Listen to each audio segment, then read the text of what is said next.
शंखं चक्रं जलौकां दददमृतघटं चारुदूर्भिश्चतुर्भिः सूक्ष्मस्वच्छान्तिरुद्याञ्शुकपरविलसन मौलिमम्भोजनेत्रं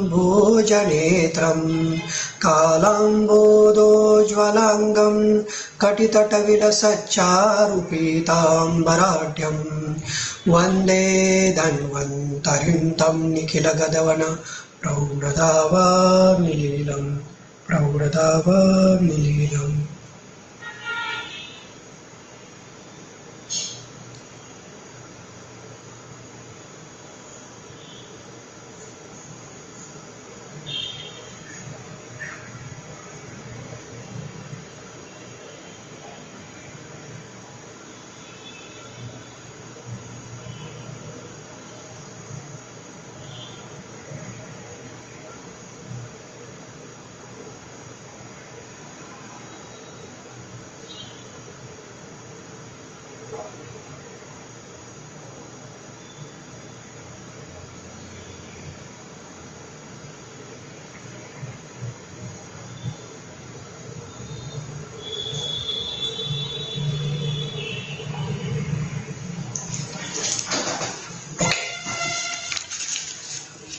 तक समान वायु, उदान वायु और प्राण वायु हुआ है। आज हम ले रहे चौथा जो वायु है वो व्यान वायु है, और व्यान वायु का आज विश्लेषण हम करेंगे प्रैक्टिकल हिसाब से, कैसे उसका कार्य है, वो शरीर में किस हिसाब से उसका कार्य होता है, आज हम देखेंगे।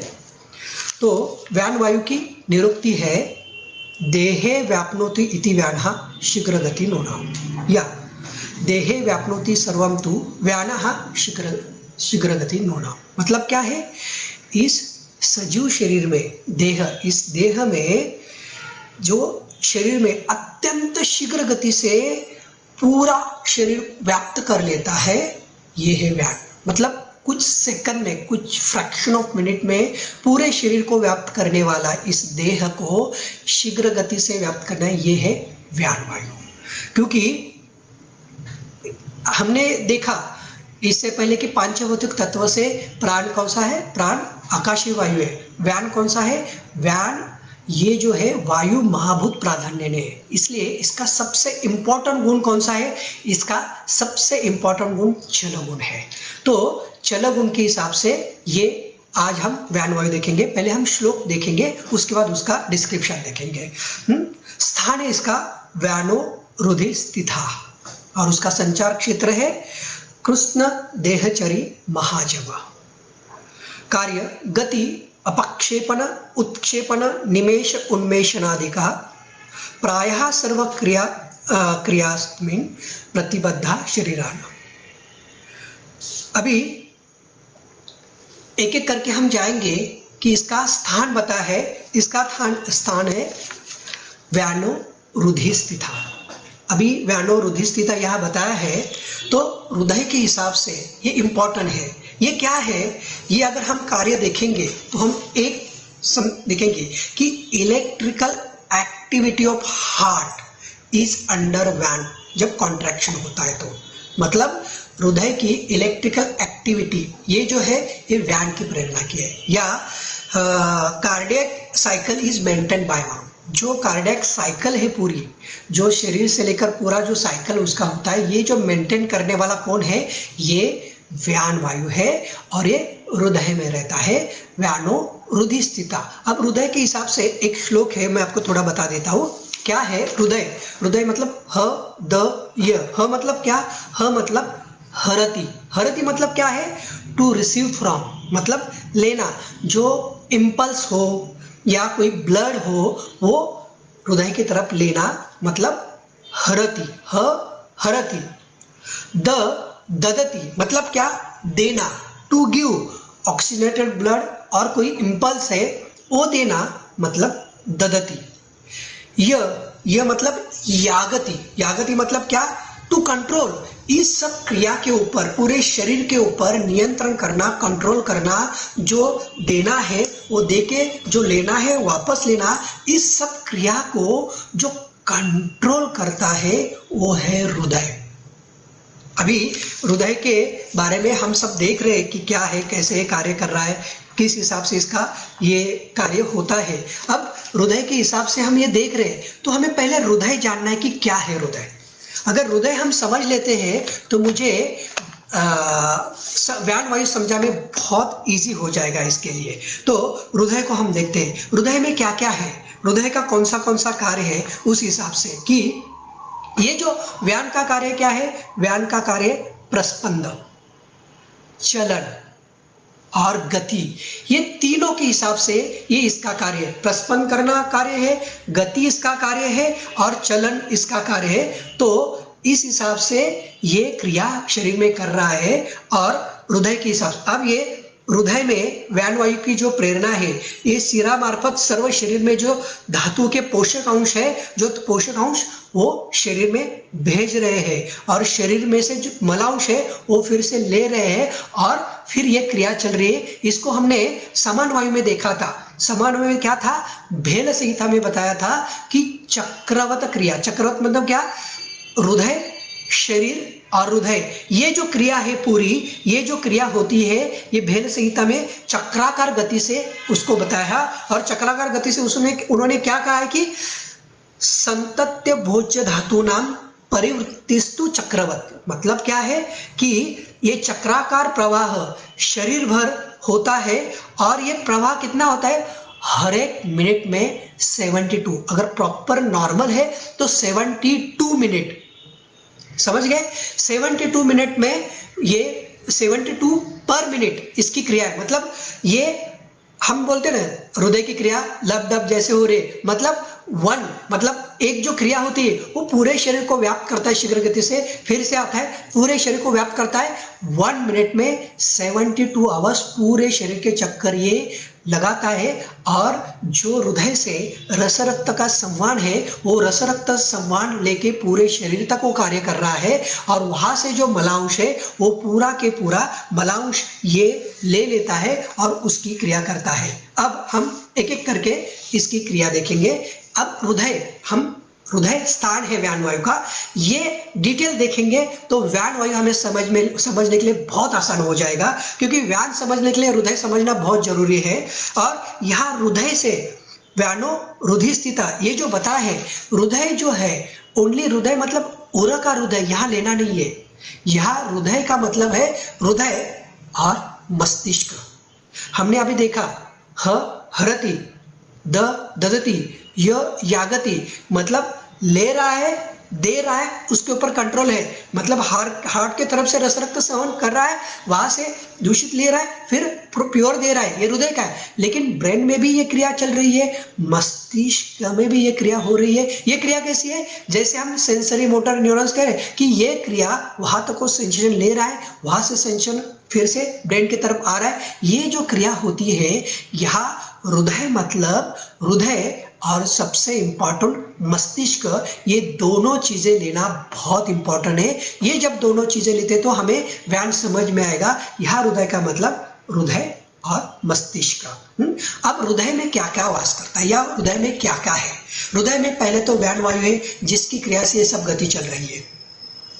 उसके साथ हृदय में क्या है, हृदय में साधक पित्त है।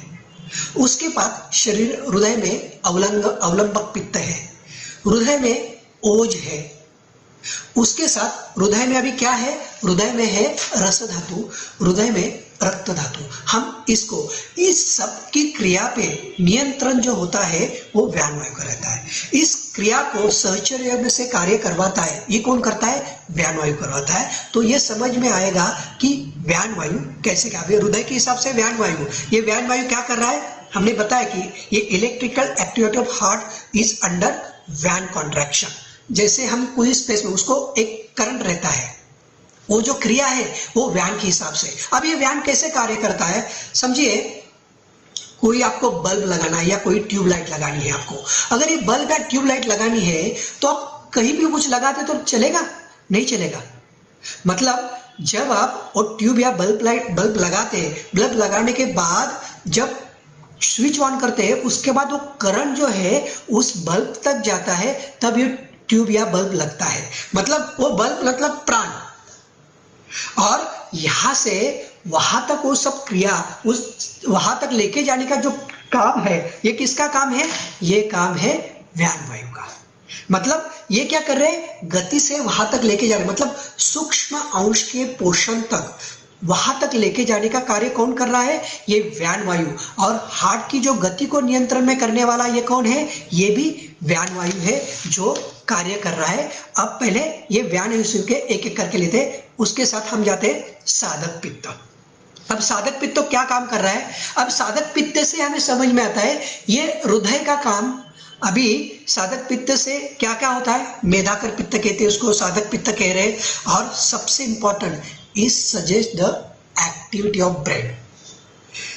जैसे ब्रेन का फंक्शन है या ब्रेन का एक्टिविटी है, इससे समझ में आता है। तो ब्रेन और हार्ट ये जो एक्टिविटी है ये दोनों साधर्म्य से काम कर रहे हैं और वो कार्य कर रहे हैं। इसके वजह से देखिए अभी क्या हो रहा है कि कोई भी मानसिक तनाव हो तो ये काम कौन सा कर रहा है? ये कॉज द कार्डियक प्रॉब्लम। इसलिए जो साधक पित्त का काम है, जो बुद्धि का है, मेधा का है, ध्रुति का है, ये जो कार्य कर रहा है ये हार्ट के हिसाब से ब्रेन में काम कर रहा है। इसलिए यहाँ ग्रंथ के हिसाब से हम जो व्यानोरुधि स्थिता ले रहे हैं, वो व्यानोरुधि स्थिता क्या है? व्यानोरुधि मतलब यहाँ हृदय है और उसके साथ ब्रेन या मस्तिष्क है, ये दोनों हम लेते हैं। तो इसकी क्रिया जो ब्रेन से पूरे शरीर के अंश सेल तक हो रही है, या हृदय से हर एक रस रक्त जहां तक अणुरेणु तक वो प्रवाह जा रहा है, वहां तक की सब क्रिया, मतलब ये जो क्रिया है। इसलिए इसका जो संचार क्षेत्र बताया, वो संचार क्षेत्र क्या है इसका? क्या इसके हिसाब से हमने बताया इसका संचार क्षेत्र है कृष्ण देहचरी महाजवा। क्या है? कृष्ण देहचरी। कृष्ण देह मतलब संपूर्ण शरीर, ऐसा कोई भी अंश नहीं है शरीर का यहाँ ये व्यान वायु नहीं है।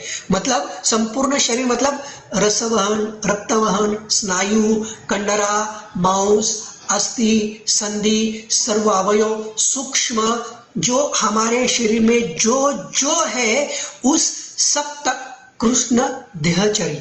महाजवा, महाजवा मतलब यहाँ बताया गया है कि जो रक्त वाहिनी होती है, जो मूवमेंट करने वाली है, जो गतिमान अवयव है, उसको महाजवा का है। मतलब जहां जहां गति है, जहां जहां सूक्ष्म शरीर के अंश है, वहां तक इसका संचार क्षेत्र है।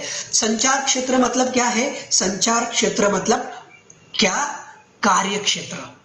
हमने समान वायु में देखा था कि हम संचार क्षेत्र मतलब जैसे हमने बताया कि मैं यहाँ मेरा स्थान है व्यानोरुधि स्थिता, मतलब मैं घर में रह रहा हूँ, लेकिन कहीं मैं क्लिनिक जा रहा हूँ, कहीं मैं मार्केट जा रहा हूँ, कहीं और इस काम के लिए जा रहा हूँ, मतलब मेरे स्थान से दूसरी जगह जा रहा हूँ, तो मतलब कुछ कार्य के लिए जा रहा हूँ।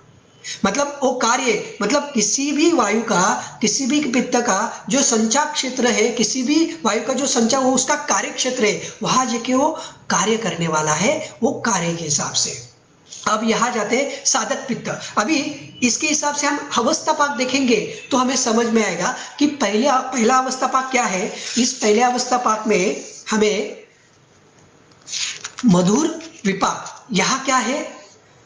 रस की उत्पत्ति है या कफ की उत्पत्ति है। वैसे ही तीसरा जो हमारा हृदय और अवलंबक कफ है। अब ये अवलंबक कफ जो है, अवलंबक कफ का फंक्शन क्या है? यहाँ अगर अवलंबक कफ का फंक्शन समझ में आएगा तो व्यान वायु का भी समझ में आएगा। हमारे गाड़ी में कुछ वंगन रहता है, क्या ग्रीस रहता है, क्या होता है? बॉडी को अच्छा करने के लिए। वैसे ही ये हृदय क्या कर रहा है? अहोरात्र कम कर रहा है, कहीं अंश तक आराम नहीं कर रहा है। अहोरात्र कम करते वक्त ये जो अवलंबक कफ है, ये अवलंबक कफ क्या कर रहा है? ये कर रहा है प्रोटेक्शन और न्यूट्रिशन का काम कर रहा है हृदय के। मतलब ये कार्डियक मसल जो है उसला अवलंबक कफ के हिसाब से उसका नरिशमेंट होता है, क्योंकि व्यान वायु का हर एक यहाँ पे कंटिन्यू मूवमेंट है। अगर कंटिन्यू वायु रहता है उसमें क्या होता है, घर्षण होता है, रुक्षता आते हैं, ड्राइनेस आता है और उसमें शिथिलता आने के चांसेस होते हैं उस मसल में। तो उसका नरिशमेंट, उसका जो प्रोटेक्शन है, ये न्यूट्रिशन है, ये जो करने का जो कार्य कर रहा है ये अवलंबक कप कर रहा है। अब ये अवलंबक कप के हिसाब से हम अगर अवस्थापाक देखेंगे तो पहला अवस्थापाक है, इसमें पहला अवस्थापाक मधुर विपाक है, जहां पृथ्वी और जल से क्या होता है, मधुर विपाक होता है, जहां कफ की उत्पत्ति होती है। और यहाँ का कप अवलंबक कप के हिसाब से हमें हृदय का पोषण करने के हिसाब से यूजफुल होने वाला है। मतलब अगर ये हमें समझ में आता है कि हमें कभी भी देखिए हृदय के प्रॉब्लम तैयार होते, व्यानवायु की कोई भी प्रॉब्लम तैयार होते, इस अवस्थापाक के हिसाब से हमें जाना पड़ता है। तो पहला अवस्थापाक में जो अवलंबक कप है, जो अवलंबक कप की उत्पत्ति हो रही, जो हृदय का पोषण कर रहा है, हृदय का नरिशमेंट कर रहा है, ये पृथ्वी। और रस का भी, क्योंकि रस धातु भी यही है, क्योंकि रस धातु के हिसाब से इन्होंने जब कार्य बताए, रस क्या कर रहा है, रस हृदय के हिसाब से पूरे शरीर में जाके पोषण कर रहा है। इसलिए रसक्षय हृदपीड़ा, मतलब जब रसक्षय हो जाता है तो हृदपीड़ा होने लगती है, हृदय में विकृति आने लगती है। इसलिए रस धातु, जो हम रस धातु की तरफ आएंगे, रस विक्षेपण की तरफ आएंगे तो हम उसके हिसाब से डिटेल देखेंगे। अब यहाँ हम देख रहे जब साधक पित्त, अभी जो अवलंबक कप देखा, उसके बाद साधक पित्त, ये अग्नि जल के हिसाब से। वही हम जो दूसरा अवस्थापाक है, दूसरा अवस्थापाक में रक्त की भी उत्पत्ति है। तो हृदय में कौन रह रहा है, साधक पित्त, अवलंबक कप, रस, रक्त, व्यान और मसल के हिसाब से इसका कार्य हो रहा है। तो इन सबका हमें यहाँ देखना जरूरी है। तो अब जाएंगे साधक पित्त।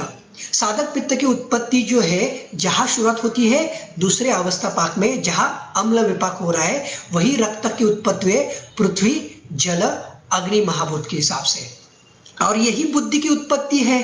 बुद्धि की उत्पत्ति मैंने कैसे कहा भी, यहाँ बुद्धि की उत्पत्ति मैं क्यों कह रहा हूं, क्योंकि सायव पित्त धरा कला, मज्जा धरा कला, मतलब मज्जा जो है, यह उत्पत्ति मज्जा की ग्रहणी में है, पित्त धरा कला में है। ये जो ब्रेन है हमारे, ये मज्जा से उत्पत्ति होता है। इसलिए ब्रेन सेल जो होते हैं, ये ब्रेन सेल की जो उत्पत्ति है यहाँ पित्त धरा कला में हो रही है। मतलब रक्त में जो दूसरा अवस्थापाक है, इसलिए पित्त धरा कला अच्छी होती है तो मज्जा धरा कला अच्छी होती है, मज्जा धरा कला अच्छी होती है तो ब्रेन का फंक्शन अच्छा होता है, मस्तिष्क का फंक्शन अच्छा होता है, जो उसकी धी, मेधा और उसका जो कार्य वो प्रॉपर होने लगता है। इसलिए इस इम्पोर्टेंट जो है साधक पित्त का जो कार्य है, क्यों मैंने हृदय और मस्तिष्क व्यानो रुधिस्थिता लेना है, ये इसलिए मैंने कहा कि ये जो दोनों कार्य है वो मस्तिष्क और हृदय के हिसाब से है। और थोड़ा आगे जाते हैं, रक्त विक्षेपण जो कर रहा है, वही रक्त हृदय का भी पोषण कर रहा है व्यान के प्रेरणा से, और वही रक्त क्या कर रहा है, वही रक्त व्यान के प्रेरणा से सब शरीर का कार्य भी कर रहा है, वहां जाके सब एक अंश तक जाके उसका पोषण भी कर रहा है, लेकिन व्यान के प्रेरणा से। अब ये जो है, थोड़ा आगे जाता हूं। अब रस की उत्पत्ति मैंने बताई, अब है किसकी उत्पत्ति, ये जो है महाभूत, कौन सा, मांस की उत्पत्ति पृथ्वी, जल और आकाश महाभूत से है। अब मैंने मांस धातु क्यों लिया, क्योंकि हृदय क्या है, हृदय मांस घटित है। जो मायोकार्डियम जो पता है ये कौन सा है, ये जो है मांस घटित अवयव है। और मांस घटित अवयव जो होता है तो उसके हिसाब से अगर उसमें शिथिलता आ गई है, क्योंकि जो काठिन्य गुण है, जो काठिन्य गुण ये वायु का भी है, इसके वजह से अगर आप उदाहरण वायु को ऐसे वो काठिन्य गुण है, जो काठिन्य गुण हृदय में जो हड्डियों के जैसा कड़क लगता है, ये वायु के कठिन गुण के हिसाब से कार्य कर रहा है। और ये पृथ्वी, जल, आकाश महाभूत से होता है। और ये क्या कर रहा है, ये मांस धातु के हिसाब से स्थिरता प्राप्त होती है, बलता प्राप्ति होती है, और लेपन का जो कार्य कर रहा है, ये कार्य ये जो है ये मांस धातु के वजह से होता है। अगर व्यान में रुक्षता आ गई, व्यान में कोई विकृति आ गई, तो उसके वजह से यहाँ मांस में शिथिलता आती है, और ये शिथिलता के वजह से ये विकृति आने लगती है और ये क्रिया होती है। क्योंकि हमें पता है कि इसकी उत्पत्ति कैसी है? रक्त कफ प्रसादजा, मतलब हृदय की उत्पत्ति रक्त और कफ के प्रसाद के हिसाब से है। तो रक्त कफ का अगर प्रसादन प्रॉपर होता है और उसका पोषण वहां तक प्रॉपर होता है तो हृदय की क्रिया प्रॉपर होती है।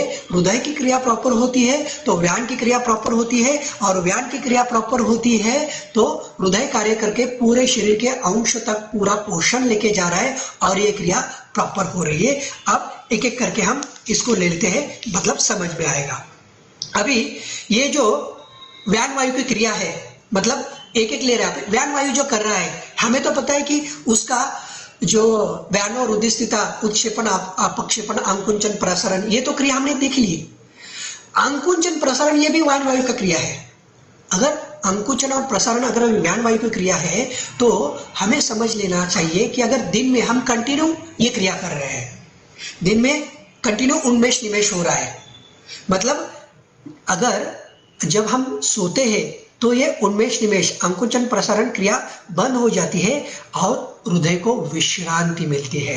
अगर ये हृदय को विश्रांति मिलती है और ये हृदय को विश्रांति मतलब ये हृदय है, अगर ये हृदय है तो आप बताइए कि जब हम जागे हुए अगर हम आंखें बंद करके मेडिटेशन कर रहे हैं या कोई साधना कर रहे हैं या आंखें बंद करके स्मरण कर रहे हैं, आंखें बंद करके कोई जप आप जाप रहे हैं, तो ये भी हृदय है, क्योंकि जागते वक्त ये जो क्रिया है, हृदय के ऊपर जो प्रेशर आ रहा है, हृदय की जो विश्रांति है, आंखें बंद करके हृदय को विश्रांति मिल रहा है। तो जागृत अवस्था में मतलब दिन में हम आंखें बंद करते मेडिटेशन करते हैं तो उस वक्त ये क्रिया अवस्था में लेके जाती है, मतलब स्थिरता प्राप्त करने का काम, शरीर को स्थिर करने का, आत्मा को स्थिर करने का काम। क्योंकि जो आकुंचन प्रसारण है हृदय का, ये कौन कर रहा है? ये चैतन्य कर रहा है, ये आत्मा की प्रेरणा से होता है और ये आत्मा की प्रेरणा से व्यान को प्रेरणा करने की काम दे रहा है। मतलब ये आत्मा का और चैतन्य को स्थिर करने का जो काम करता है ये व्यान वायु करता है। अगर हम आंखें बंद के साधना कर रहे हैं तो हृदय काम कर रहा है मस्तिष्क को भी, हृदय मतलब ओनली हृदय नहीं, मस्तिष्क को भी, मतलब वो साधना हो जाती है। अगर ये हृदय है, वैसे ही अभी हमने देखा अवस्थापाक में, पहला अवस्थापाक, दूसरा अवस्थापाक, तीसरा अवस्थापाक जो तैयार हो रहा है वायु महावत की प्रेरणा से, ये कठोरावस्थापाक जो हो रहा है उसमें क्या हो रहा है? तो उसमें वायु की उत्पत्ति है और इस वायु में व्यान वायु तैयार हो रहा है और ये व्यान वायु सब कार्य कर रहा है। अगर ये व्यान वायु है, अगर अंतड़े में जो अंकुंचन प्रसारण का जो कार्य हो रहा है, क्योंकि इसका कार्य अंकुंचन प्रसारण, उत्क्षेपण अपक्षेपण आकुंचन प्रसारण, ये जो क्रिया है, अगर उसकी क्रिया है, अगर इसकी अगर क्रिया होती है तो मुझे बताइए, अगर अंकुंचन प्रसारण हो रहा है तो हम इतना खा रहे हैं तो उसका प्रेशर हृदय के ऊपर है, वहां तक जो पोषण, क्योंकि क्या होता है, हम कोई भी खाना खाते हैं, खाना खाते वक्त क्या होता है, पूरे शरीर का रस रक्त संवन एब्डोमेन के तरफ या अन्नव स्रोतों की तरफ वो ब्लड सप्लाई ज्यादा आने लगता है और वो ब्लड सप्लाई जब ज्यादा आने लगता है तो हृदय को उसका हृदय को उसकी प्रेशर जो मूवमेंट्स है वो ज्यादा करनी पड़ती है। वो जो क्रिया है व्यान वायु की प्रेरणा की वजह से होती है और वहां तक वो क्रिया आती है। अगर उसको ज्यादा कार्य हो रहा है, अगर इसलिए ग्रंथ में उपवास करने के लिए कहा है। उपवास मतलब क्या? हमें कम खाना है और साधना करनी है। हमें कम खाना है मतलब जब हम कम खाते हैं या लिक्विड डाइट लेते हैं तो उसके वजह से क्या होता है, जो अंकुंचन प्रसारण जो कार्य है, किसका? व्यान का कार्य, ये अंकुंचन प्रसारण व्यान का कार्य जो है, तो उसके वजह से हृदय को विश्रांति मिलती है, जिसके वजह से खाना जल्दी पचन हो जाता है। लिक्विड डाइट, क्योंकि जो डाइट ले रहे हैं, सॉलिड डाइट ले रहे हैं, वो डाइजेस्ट होने के लिए कम से कम 9 से 12 घंटे लग रहे हैं, लेकिन लिक्विड डाइट डाइजेस्ट होने के लिए कम से कम 3 से 3.5 4 घंटे। तो उसके वजह से ये जो प्रेशर है, यहाँ तक जो रस रक्त पुरवठा करने को हृदय को प्रेरणा मिलती है व्यान की वजह से, जो ज्यादा क्रिया करनी पड़ती है, उसके वजह से उसको विश्रांति मिल रही है और विश्रांति की वजह से हृदय काम हो रहा है और हृदय काम के वजह से हमारे शरीर का लघु गुण, क्योंकि ये जो लघु गुण, ये सूक्ष्म गुण और चल गुण जो स्थिर हो जाता है, तो ये क्रिया हमारी शरीर की लघुत्व के तरफ जाती है और हम रिलैक्स फील करते हैं, हमारे सब अवयवों को रिलैक्स फीलिंग मिलता है और ये क्रिया व्यान वायु करता है। अभी हमने देखा कि ये व्यान वायु क्रिया कर रहा है। जैसे हृदय की उत्पत्ति कहाँ बताइए? अब ये हृदय की उत्पत्ति जो बताई है, ये कब बताइए? चौथे महीने में बताइए, 4th मंथ। क्या है? 4th मंथ में हृदय की उत्पत्ति है। और 4th मंथ में क्या क्या उत्पत्ति होती है हमारे शरीर में? हमारे शरीर में ओनली हृदय की उत्पत्ति नहीं है, उस वक्त रोम की उत्पत्ति है, उस वक्त नेत्र की उत्पत्ति है। कब? 4th मंथ में। क्या क्या है? हृदय की उत्पत्ति है, उसके साथ नेत्र की उत्पत्ति है और रोम की उत्पत्ति है। अब देखिए, अभी मैंने बताया था कि हृदय कार्य नेत्र के हिसाब से उसी महीने में हृदय के साथ साथ नेत्र की उत्पत्ति है। अगर आपको हृदय बंद पड़ा है तो देखने के लिए आप क्या देखेंगे? पल्स देखेंगे, बीपी देखेंगे। कभी कभी पेशेंट कोमा में होता है तो कभी कभी ये भी नहीं समझ में आता कि ये है या नहीं। तो अगर पेशेंट अगर मृत्यु हुआ है तो हम क्या देखते हैं आंखें देखते कि उसकी प्यूपिल डायलेट तो नहीं हुई।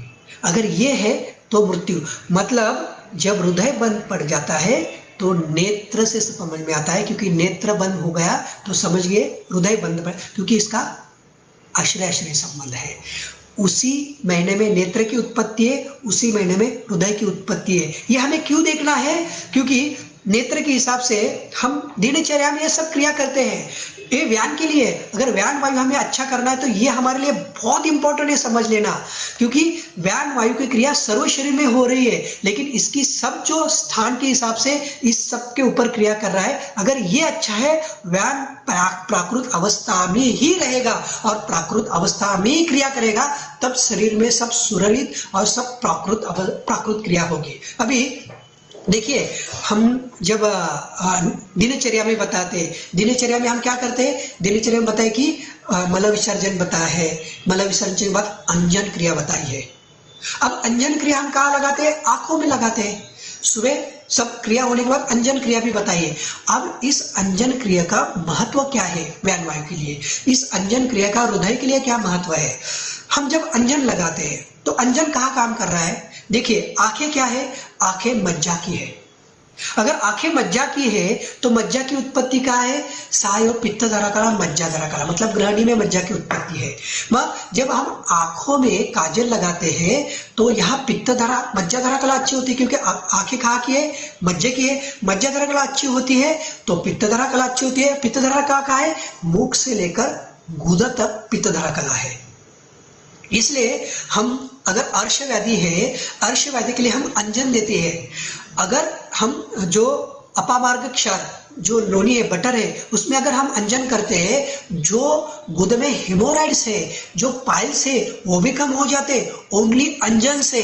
मतलब ग्रंथ में बताए गए नेत्र का, हृदय का और सबसे इंपॉर्टेंट व्यान वायु का कितना महत्वपूर्ण है कि अंजन लगाने से ग्रहणी अच्छी होती है, मस्तिष्क, क्योंकि वहां मज्जा तैयार होती है, मज्जा सेल्स मतलब ब्रेन सेल्स अच्छे होते हैं, उसके साथ पित्त धरा कला अच्छी होती है, गुदा तक के विकार भी अंजन से कम हो जाते हैं।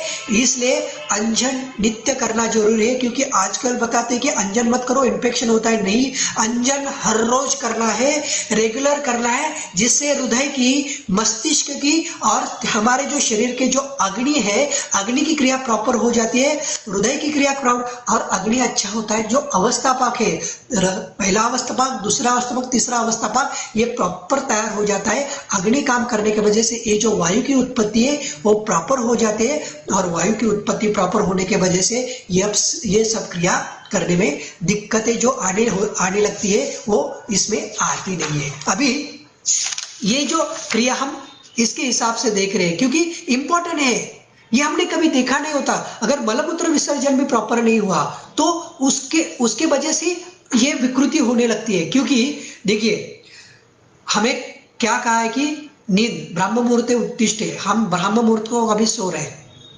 ब्राह्म मुहूर्त ये वात का काल है, उस वक्त मलमूत्र विसर्जन हो रहा है। अगर उस वक्त मलमूत्र विसर्जन होता है, इसमें वात प्रकोपित हो रहा है, वात तिर्यकगामी हो रहा है, वात तिर्यकगामी हो रहा है, उसकी वजह से ये वात रुक्ष और खरगुण से बढ़ रहा है और प्रकोपित वायु निर्माण हो रहा है। अगर मलमूत्र विसर्जन हमें क्या है, हमारे हिसाब से 2 टाइम खाना और 1 टाइम मल विसर्जन, ये इंपॉर्टेंट है। हम जब खाना खाते हैं 9 से 11 के बीच में खाना चाहिए और 5 से 7 के बीच में खाना चाहिए। अगर ये हम क्रिया करते हैं तो सुबह हम उठने के बाद पित्त के काल में सोना चाहिए। हम पित्त का काल में हम जागृत अवस्था में रहते हैं, तो उसके वजह जो वात का काल आता है, वात के काल में मलमूत्र विसर्जन होने लगता है। तो ये जो क्रिया है, ये क्रिया में हमें जो खाना खाना है, कैसे खाना खाई ग्रंथ के हिसाब से, जब तक गाय को पानी पीने के लिए जितना टाइम लगता है उस टाइम में वो खाना खाए। या हमारा हाथ गीला होता है, उस जो हाथ गीला होता है वो सूखने तक जितना टाइम लगता है उतने टाइम में वो खाना खाना चाहिए। और वो खाना कितना चाहिए, धर्म ग्रंथ में कहता है 3 मोदी, मतलब हम ये 3 मोदी खाना, हम कितना खाते हैं अभी, यहाँ तक कंटा लगाते तब तक उतना खाना खाते हैं। ये खाना खाने के बाद वो प्रॉपर डाइजेशन होगा, डाइजेशन होने के बाद समान और पाचक रस की क्रिया प्रॉपर होगी, समान और पाचक रस की क्रिया प्रॉपर होगी, तो ये अवस्था प्रॉपर आता है। उसमें जो अवस्था में व्यान वायु, ये जो पांचों वायु तैयार हो रहे, उसकी क्रिया प्रॉपर होगी, और उसकी क्रिया प्रॉपर होती है तो ये सब क्रिया प्रॉपर तरीके से करते हैं। अभी हमें इसके साथ ये जो कफ के हिसाब से, पित्त के हिसाब से और ये वात के हिसाब से कौन सी इसमें बीमारी दिखाई देती है, ये हम देखते हैं। अभी अगर पहला जो अवस्था पाक है अवलंबक कफ के हिसाब से, अगर ये बिगड़ने लगा व्यान वायु के प्रेरणा के, व्यान वायु के प्रेरणा से अगर ये बिगड़ने लगा तो उसमें क्या होता है, इसमें होता है एथेरोस्क्लेरोसिस डिसीज ऑकर। इसमें ये जो बीमारी है, क्योंकि इसमें क्या हो रहा है, रक्त विकृति की, कफ के वजह से ये रक्त विकृति हो रही है। और ये कौन से गुण है, गुरु और स्निग्ध गुण से। अगर इसकी विकृति होती है तो गुरु गुण बढ़ रहा है और स्निग्ध गुण बढ़ रहा है। और सबसे इंपॉर्टेंट एमआई इसके वजह से आता है। या जो स्ट्रोक है इन यंग पीपल, ये जो अभी यंग पीपल ने जो स्ट्रोक आ रहा है, ये इसके वजह से गुरु और स्निग्ध गुण बढ़ने के वजह से है। इसलिए ये जो पहले अवस्था में अवलंबक कफ के वजह से जो बीमारी आ रही है, व्यान के प्रेरणा से ये बीमारी होती है। तो हमें अगर ये प्रॉपर कार्य होता है, पहला अवस्था पाक अच्छा होता है, वहां से कफ अच्छा होता है, तो हृदय के ऊपर क्रिया प्रॉपर होती है, व्यान का कार्य प्रॉपर होता है।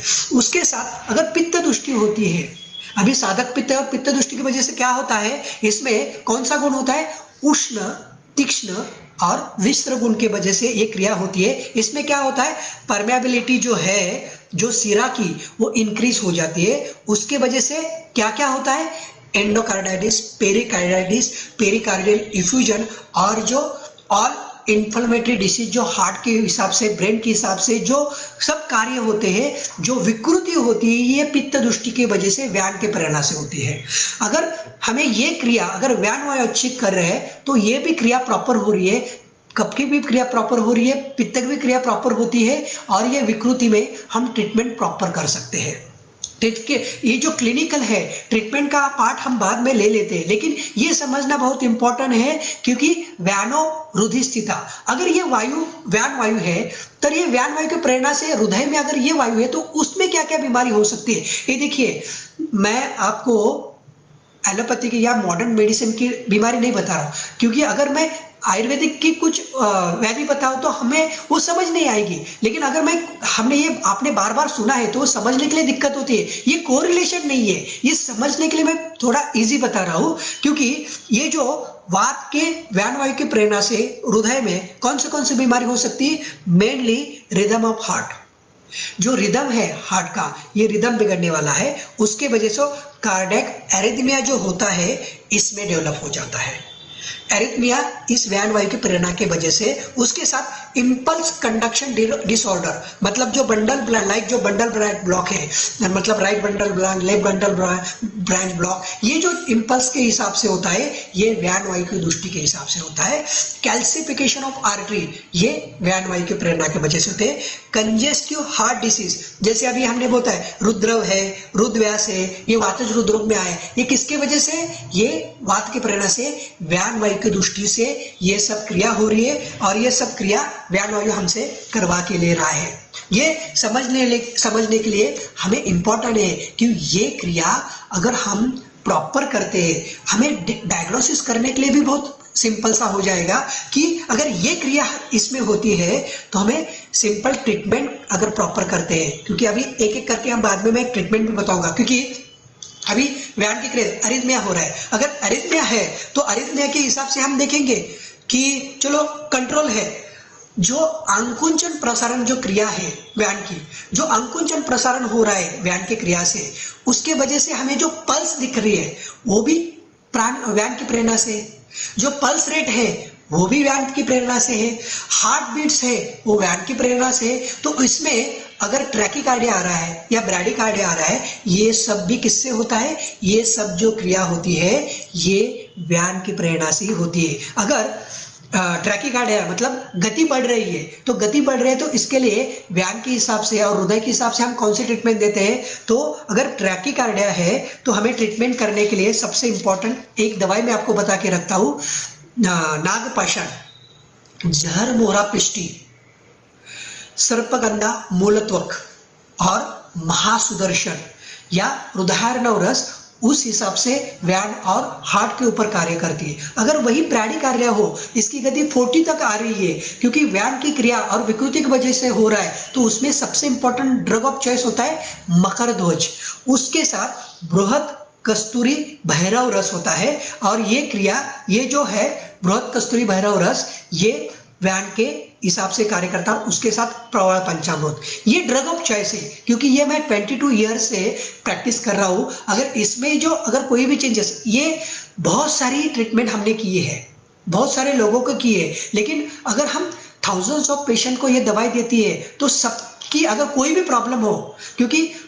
अगर 100 लोग आ रहे हैं और 100 लोग के लिए आयुर्वेद की डायग्नोसिस अलग होती है और दवाई भी अलग होती है, लेकिन 100 ऑफ लोगों में अगर हमें ऐसा है कि कोई ऐसी दवाई होती है कि सब में यूज होती है, ऐसी ये दवाई है कि अगर आपको समझ में नहीं आए कि क्या प्रॉब्लम है, किस हिसाब से ये हो रहा है, अगर आप ये ट्रीटमेंट और ये दवाई करते हैं तो सबसे प्लस होगा कि जिससे ये फायदा उसको इनको होने वाला है और उनको ट्रीटमेंट मिल रही है। अभी हृदय की गति से हिसाब से हम देखेंगे कि हृदय की गति जहां जहां अंकुंचन प्रसारण है वहां वहां ये हृदय की गति है। अभी देखिए हम एक्सरसाइज करते हैं, व्यायाम, आयुर्वेद में कहा है व्यायाम क्या होता है, अर्धशक्ति व्यायाम बताए, क्योंकि जो अवयव से इंपल्स जो आता है, संवेदना आती है, ये मेंदु जो ब्रेन है, मेंदु तक सब इंपल्स दे रहा है, नो प्रॉब्लम, लेकिन अवयव से, अवयव की तरफ से जो इंपल्स मेंदु की तरफ जाना चाहिए वो हमें करना पड़ता है, वो व्यायाम की क्रिया की वजह से। मतलब मेंदु यहाँ इंपल्स दे रहा है, उसका आधा काम वो कर रहा है, लेकिन आधा काम हमें करना है, इसके लिए तो अर्धशक्ति व्यायाम बताया है। क्योंकि ये जो व्यायाम आएगा, ये व्यायाम जो हम एक्सरसाइज करेंगे, ये मूवमेंट्स करेंगे, क्योंकि व्यान वायु हर एक सांधी में, सिरा में, बाह्य स्नायु में, मसल में, सब जगह है। जहां जहां गति है, जहां जहां मूवमेंट है, यहाँ सब जगह ये व्यान वायु क्रिया कर रहा है और व्यान वायु की प्रेरणा की वजह से ये हो रहा है। इसलिए हम व्यायाम करते हैं, ये भी आयुर्वेद में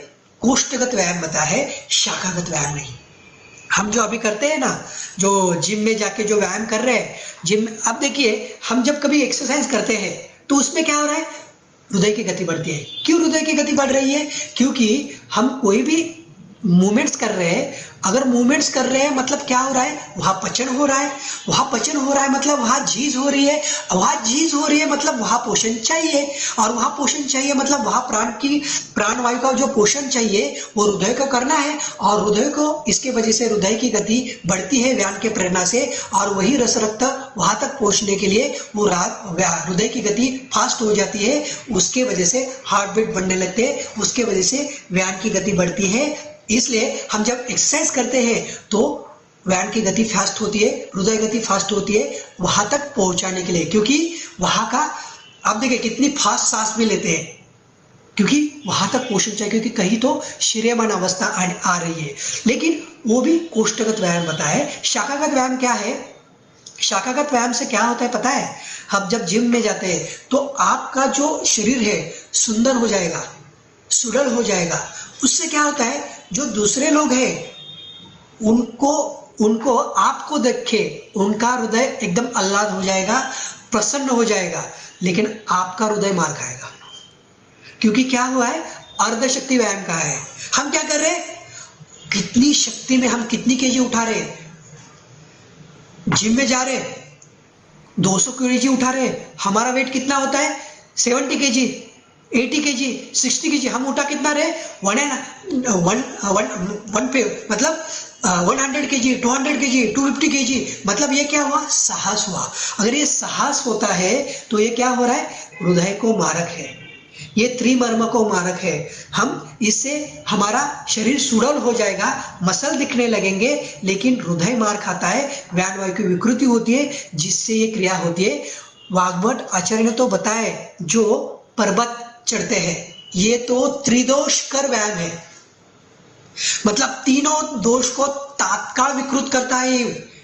मतलब देखिए, पर्वत पे जब चढ़ते हैं या सीढ़ियां चढ़ते हैं तो देखिए हम प्रेशर कहाँ आता है, हार्ट पे प्रेशर आ रहा है। अगर हार्ट पे प्रेशर आ रहा है तो हम उस क्रिया से हम जा रहे हैं तो उसमें क्या आ रहा है, तीनों दोष का प्रकोप।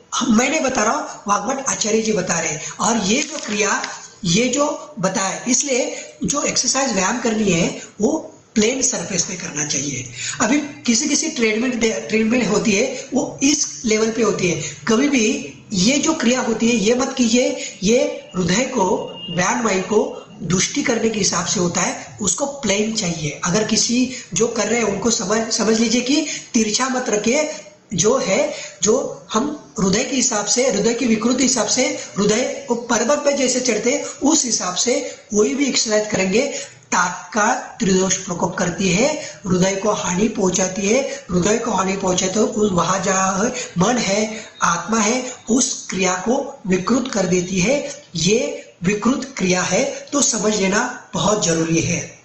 उसके साथ ये जो व्यान वायु है हृदय में है, ये मन को भी वही कार्य कर रहा है, मन की जो चेतना है उसको भी कार्य कर रहा है। अभी थोड़ा इसको देखेंगे, क्योंकि यहाँ बताए अंकुंचन प्रसारण, अंकुंचन प्रसारण मतलब संयोग वियोग या उन्मेष निमेष, ये भी क्रिया उसकी है। अगर हमें किसी में संयोग करना है, अगर मैं ये देख रहा हूं तो देखने के लिए मुझे ये कैमरा है, तो कैमरे को मेरे आंखें संयोग कर रही है। अगर मैंने यहां देखा तो वियोग किया, ये जो संयोग वियोग का जो कार्य है ये व्यान वायु का है।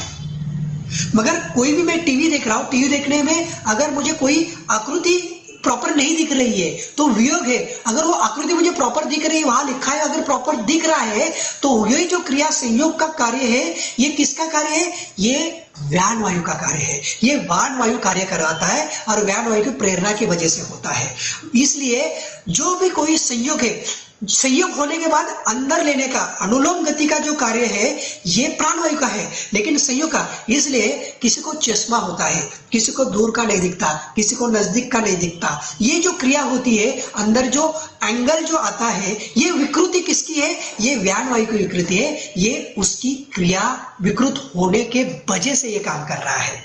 तो हमें ये समझ लेना चाहिए कि ये जो संयोग वियोग ऐसा भी व्यान वायु की क्रिया की वजह से है, तो ये क्रिया करनी बहुत जरूरी होती है। हृदय को प्रॉपर तरीके से एक्सरसाइज करना, प्रॉपर तरीके से जो बताया ग्रंथ में वो अगर प्रॉपर करते हैं, व्यान को क्रिया प्रॉपर होती है, हृदय की क्रिया प्रॉपर होती है, हृदय की क्रिया प्राकृत होती है, तो सब शरीर की क्रिया प्राकृत होने लगती है। क्योंकि हम जब इसके कार्य की तरफ और जाएंगे, एक तो कार्य, इसके प्रॉपर कार्य की तरफ जाएंगे तो हमें एक एक करके समझ में आएगा उसका।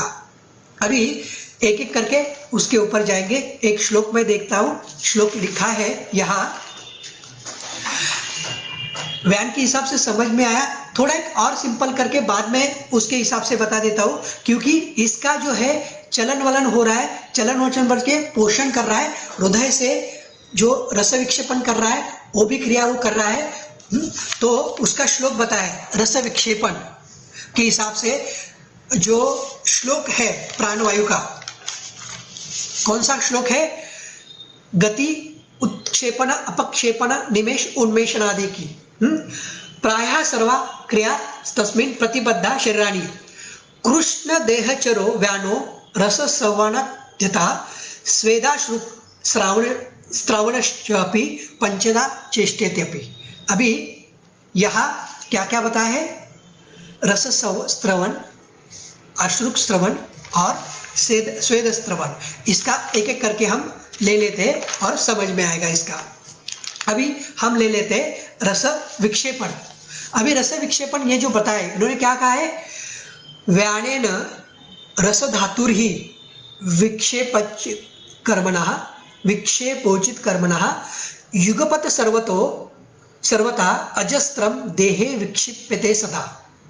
मतलब व्यान वायु का अवका देखिए क्या है, एक साथ पूरे शरीर में प्रवाहन करना, विद इन सेकंड में पूरे शरीर में प्रवाहन करना, ये इसका कार्य है। व्यान वायु के वजह से ये रस विक्षेपण हो रहा है और ये रस विक्षेपण कार्य कर रहा है। अब ये रस विक्षेपण कार्य कर रहा है मतलब कैसा कार्य कर रहा है, किस हिसाब से ये कार्य कर रहा है, देखिए एक एक करके मैं आपको बता देता हूं। अब ये कार्य कर रहा है, ये मूवमेंट्स कर रहा है, मतलब जो हृदय में है, हृदय रस का विक्षेपण कर रहा है, रस का विक्षेपण करते हुए वो रस रक्त जो नाड़ी है, रस रक्त जो सिरा है, सिरा से क्या कर रहा है, सिरा से जो पोषण है रस तक, धातु तक, मांस तक, सेल तक, सब जगह तक ये रस संवहन करने का कार्य ये व्यान वायु कर रहा है।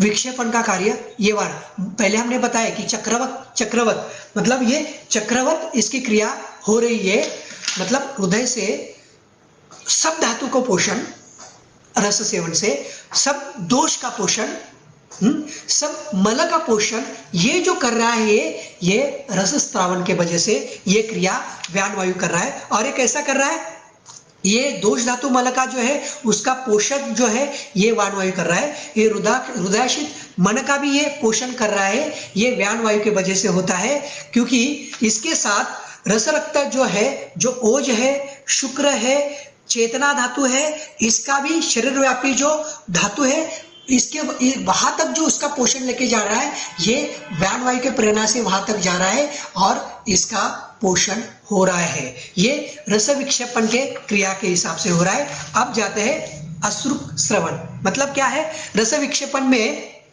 शरीर जो रस धातु रक्त धातु के विक्षेपण जो सर्कुलेशन है उसके साथ वो क्रिया कर रहा है, और रस रक्त शिरा में जब आता है रस रक्त का संवहन कर रहा है, शरीर में स्थूल और सूक्ष्म जो कार्य है व्यान वायु की वजह से ये अति वेग से वहां तक जाके ये क्रिया कर रहा है। ये गति से, चेष्टा से वह कार्य क्रिया है। व्यान वायु की जो गतिमान अवस्था है जो हमने देखा था व्यानो शीघ्र गति, इस शीघ्र गति से कार्य कर रहा है। वैसे ही अश्रुक श्रावण, अश्रुक श्रावण मतलब क्या है, अभी देखिए कोई भी जख्म है, अगर वो कोई भी जख्म इस त्वचा में अगर जख्म होती है तो वहां से ब्लीड हो रहा है। अगर ब्लीड हो रहा है मतलब क्या हो रहा है, श्रावण मतलब क्या, उसको डायलेट करना, उसका प्रसारण करना, मतलब वहां से जो ब्लीड हो रहा है ये जो है ये व्यान वायु की वजह से हो रहा है। मतलब उसको प्रसारण करना, उस रक्त वाहिनी का प्रसारण करके ब्लीड होते रहना, ये व्यान वायु की क्रिया है। वैसे ही अगर कोई अवयव है, उस अवयव से पूरा रस रक्त धातु है, उसकी रक्त धातु की सब क्रिया है वहां, मतलब सब कैपिलरीज है, आर्टरीज है, वेन है, सब वहां अवयव के आजू बाजू में है। तो इस अवयव में जो है उस अवयव को रक्त का पुरवठा करना है। अगर उस अवयव को रक्त का पुरवठा करना है तो सूक्ष्म रक्त वाहिनी का जो जाला है उस जालों को अवयव के हिसाब से उसका प्रसारण करना है। मतलब उस प्रसारण करके रक्त के पोषक अंश उस अवयव तक पहुंचा के उसका पोषण करना, ये जो कार्य है व्यान वायु का कार्य है। अभी क्या है, मतलब आप जब नाड़ी देख रहे हैं, नाड़ी देखते हो एक क्रिया होती है कि बीच में ये होता है, मतलब क्या है, ये प्रसारण है, ये नाड़ी में प्रसारण कर रहा है। मतलब कोई भी अगर हमारे हिसाब से वहां तक पोषण जाना है किसी भी रस का रक्त का, तो उसमें क्या होता है, ये प्रसारण क्रिया होती है। और प्रसारण क्रिया करने का काम ये जो कौन कर रहा है, ये कार्य कर रहा है व्यान वायु। मतलब वहां तक वो क्रिया जाती है और क्रिया करके उस अवयव का पोषण कर रहा है। सेम ब्रेन में भी वही काम कर रहा है, हृदय में भी वही काम कर रहा है, यकृत में भी वही काम कर रहा है, आंतड़ियों में भी वही काम कर रहा है, वृक्क में भी वही काम कर रहा है, हाथों में भी वही काम कर रहा है, पैरों में भी वही काम कर रहा है। ये सब जो क्रिया होती है ये अश्रुक श्रवण जो है, जो रक्त का पुरवठा प्रॉपर करके उसका विस्फारण करके अगर वहां जाने के बाद फिर उसका आकुंचन करके वहां रुकना, फिर उसका पोषण करना, ये जो श्रावण रक्त अश्रुक श्रावण है ये किसका काम है, ये जो कार्य है ये कार्य है व्यान वायु का। अश्रुक स्रावन। अभी इसके हिसाब से अभी दूसरा जो बताया उसने स्वेदास्त्रावन, स्वेदाश्रुक मतलब स्वेदस्त्रावन। अभी स्वेद क्या है? स्वेद ये उदक और क्लेद इनका रूपांतरित है। ये जो स्वेद होता है ये उष्ण गुण का होता है, विस्र गुण का होता है और द्रव गुण का होता है। और सबसे इंपॉर्टेंट स्निग्ध गुण इसका इंपॉर्टेंट, क्योंकि मेद का स्निग्ध गुण उसमें आया होता है। अभी देखिए कोई घी आप गर्म तवे पे रख के तो उसका क्या हो रहा है? उसका प्रसरण हो रहा है और वो पतला हो रहा है। वैसे भी सेम हमारे शरीर में क्या हो रहा है? हमारे शरीर में यही व्यायाम मतलब जब हम एक्सरसाइज कर रहे हैं तो शरीर में हीट बढ़ रही है, और शरीर में जब हीट बढ़ रही है उसके वजह से पसीना आ रहा है। और पसीना कैसे होता है? स्वेदवाह स्रोतसाम मेदो मूलम रोमकूपाश्च, मतलब इस त्वचा में जो सूक्ष्म छिद्र है मतलब रोमकूप, और उसके साथ स्वेदव स्रोतस ये मूल स्थान है स्वेदव स्रोतस का, मतलब स्वेदव स्रोतस और उसके साथ रोमकूप इसका है। और ये रोमकूप के हिसाब से ये जो स्वेद कैसे बाहर निकाल रहा है? तिर्यक गति से। ये व्यान की गति है, तिर्यक गति। अभी देखिए कैसा श्लोक में बताया उन्होंने, तिर्यक गतानाम धमनीनाम मुखानी रोमकूप प्रतिबद्धानी ये स्वेदाम अभिवहन्ति। मतलब देखिए स्वेदव स्रोत से उसमें उत्पन्न जो स्वेदमल है ये त्वचा के बाहर निकालने का जो कार्य कर रहा है ये व्यान वायु की आधिपत्य के अंदर ही हो रहा है। ये व्यान वायु के तिर्यक गम धमनी के हिसाब से हो रहा है, तिर्यक गति काम। अभी हमें ये सब पता है। हृदय का काम क्या है? उत्क्षेपण, अपक्षेपण, अंकुंचन, प्रसारण। उसके हिसाब से ये जो क्रिया भी सब बताए कि उत्क्षेपण मतलब क्या है। उत्क्षेपण मतलब हम बोलते हैं कि अंकुंचन मतलब हमें पता है कि अंकुंचन का जो कार्य है ये जो है एक क्या बोलते हैं, एक्सटेंशन है या डायलेटेशन है, सॉरी फ्लेक्शन है या कॉन्स्ट्रक्शन है। प्रसारण का क्या है? प्रसारण है एक्सटेंशन है या डायलेटेशन है। विनमन मतलब जो श्लोक बताए उन्होंने क्या बताया है? प्रसारण, अंकुंचन, विनमन, उन्नमन, तिर्यक गमन, ये पंचचेष्टा। ये जो कार्य बताया है रसर स्त्रावन, अश्रुक स्त्रावन, स्वेद स्त्रावन और पंचचेष्टा। पंचचेष्टा में ये प्रसारण, अंकुंचन, विनमन, उन्नमन, तिर्यक गमनानी।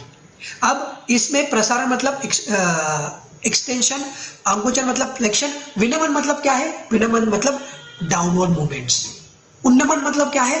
Upward movements. अभी तिर्यक गमन मतलब क्या है? Lateral movements.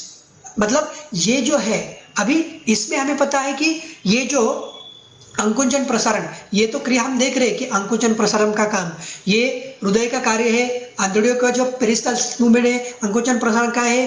अंकुंचन प्रसारण जो उन्मेष निमेष है ये भी अंकुंचन प्रसारण का काम है। और हम जो संयोग है जो हमने पहले देखा कि आंखों से जो देख रहे उसको संयोग करना ये उसका ही काम है। अगर कोई शब्द है, अगर कोई शब्द आपको सुनाई नहीं दे रहा तो वो जो है उसका संयोग शब्द जो धातु शब्द स्रोत से वहां तक करना उसका संयोग है, वो काम व्यान वायु का है। अगर व्यान वायु प्रॉपर होता नहीं है तो इसका जो संयोग है वो प्रॉपर नहीं होता और हमें समझ नहीं आता। इसलिए जो डिफनेस है हमें सुनाई नहीं दे रहा, ये जो क्रिया होती है व्यान का भी कार्य है और व्यान वायु की विकृति के वजह से आता है। हमें दिखाई नहीं देता चश्मा, मतलब हम एक्स्ट्रा जो क्रिया कर रहे हैं बाहर से लगा रहे, मतलब चश्मा लगा रहे बाहर की कुछ क्रिया व्यान की क्रिया के लिए कर रहे हैं। अगर कोई मशीन लगा रहे हैं कानों में, वो क्रिया किसके वजह से?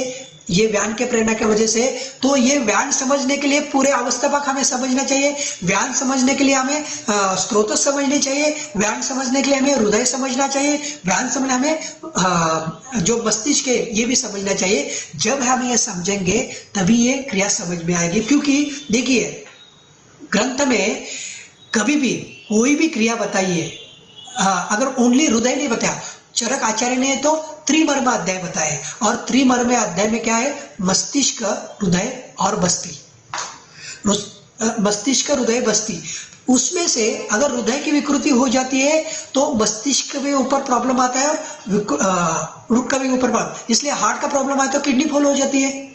मतलब ब्रेन में प्रॉब्लम आता है तो हार्ट का प्रॉब्लम आ जाता है, किडनी का प्रॉब्लम आ जाता है। मतलब ये जो बनते हैं मल्टीपल ऑर्गन डैमेज हो रहे, मतलब एक मर्म की दृष्टि हो जाती है तो दूसरे मर्म के ऊपर भी इसका इफेक्ट आ जाता है और वो भी विकृत होने, इसलिए त्रिमर्मी अध्याय इंपॉर्टेंट है। इसलिए इस अभी हृदय तो सिरा मर्म है, इसमें सिरा मर्म को शस्त्र लगाने के लिए नहीं कहा है, लेकिन कभी कभी क्या होता है कोई एंजियोप्लास्टी कर लेते हैं, बाईपास कर लेते हैं, तो उसमें उसको शस्त्र नहीं लगाने, लेकिन अगर उसमें कोई प्रॉब्लम ना आए इस हिसाब से हम क्या सोचेंगे, उसको अगर सोचना है तो देखिए ना, हृदय की उत्पत्ति के हिसाब से अगर हम सोचेंगे सिरा मर्म है, सिरा किससे उठते, रक्त से और स्नायु, मतलब रक्त और मेद के, अगर उसके सारवान हम जो मधुर विपाक के रक्तपाचक और मेदोपाचक के मधुर विपाक के जो वनस्पति है वो लेते हैं, उसके साथ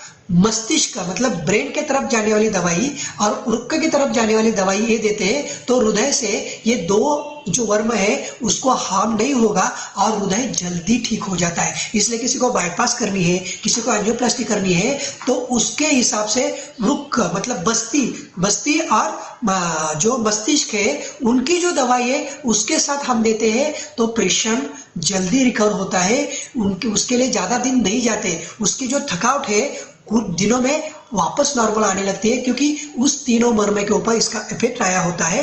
ऐसे ही ये क्रिया इस पे होती है, इसलिए स्वेदा श्रावण हम देख रहे हैं। और स्वेदा श्रावण में क्या है, मर्म क्यों देखा, क्योंकि त्रिमर्म मस्तिष्क, हृदय और बस्ती, जहां मूत्र की उत्पत्ति है उसमें कहा है तिर्यक गमन। तिर्यक गमन मतलब ये जो हम कोई नाड़ियां बता रहे हैं कि 938 नाड़ियां ये है वो है, लेकिन आयुर्वेद कहता है 72,000 नाड़ी है। आचार्य सुश्रुत बोल रहे, दिखाई देते हमें, वो नहीं दिखाई दे रहे, और वो नहीं दिखाई देने की वजह से प्रॉब्लम नहीं है। हमारे हिसाब से हृदय का जो कार्य है, मतलब जो हृदय ये जो कर रहा है कि उत्क्षेपण, मतलब वो सब जगह रक्त पुरवठा भेज रहा है, वहां से ले रहा है अपक्षेपण के वजह से, या ऊपर की तरफ मेंदु की तरफ इसके वजह से क्या बोल रहे हैं, उन्नमन की वजह से रक्त पुरवठा कर रहा है, विनमन की वजह से डाउनवर्ड से उसके तरफ ले रहा है, ये जो क्रिया कर रहा है सब, तो उसके साथ ये तिर्यक गमन किसी को समझ में नहीं आया, इसके वजह से आयुर्वेद समझ में नहीं आ रहा है। और आयुर्वेद की जो क्रिया है और आयुर्वेद की ट्रीटमेंट समझने के लिए ये तिर्यक गमन अगर हम समझते हैं ना, तो तिर्यक गमन के हिसाब से हमें ये सब व्यान वायु की और शरीर की व्याधि समझने के बहुत आसानी हो जाएगी। अभी तिर्यक गमन पहले हम इसका श्वेत का ले रहे, तो इन्होंने क्या बताया है कि जो रोमकूप है और जो रोमकूप के हिसाब से वहां का क्या कर रहे हैं, वहां रोमकूप है वहां का स्त्रावन कर रहे हैं, मतलब वो खुले कर रहे हैं, उसमें से वो श्वेत जा रहा है, क्योंकि आश्रय है, श्वेत ये पित्त का स्थान है, बराबर, पित्तम तो श्वेत, ऐसा तो पता है। पित्त अगर बढ़ गया तो पित्त बढ़ने के वजह से श्वेत में मिश्रित हो जाता है और वो त्वचा से बाहर निकल रहा है, इसलिए शरीर का ऊष्मा जो होता है वो कंट्रोल किया जाता है। और ये श्वेत जो है वो क्लेद विद्रुति पहला जो लेक्चर हुआ समन्वय का, उसमें हमने रस से लेकर शुक्र तक के मल बताए हैं, पूरे स्थूल मल और सूक्ष्म मल बताया है। स्थूल मल तो हमें पता है, स्थूल मल के हिसाब से कफ देखा, पित्त देखा, खमल देखा, ओज देखा, लेकिन सूक्ष्म मल मतलब क्लेद, मतलब हर एक धातु का जो सूक्ष्म मल है वो क्लेद है, और वो क्लेद व्यान वायु श्वेत वस्त्रोदस के रोमकूप के तिर्यक गमन के हिसाब से वो बाहर भेज रहा है। हमें तिर्यक गमन जो है, तिर्यक गति है, वो समझने के लिए और एक श्लोक बताता हूं आपको।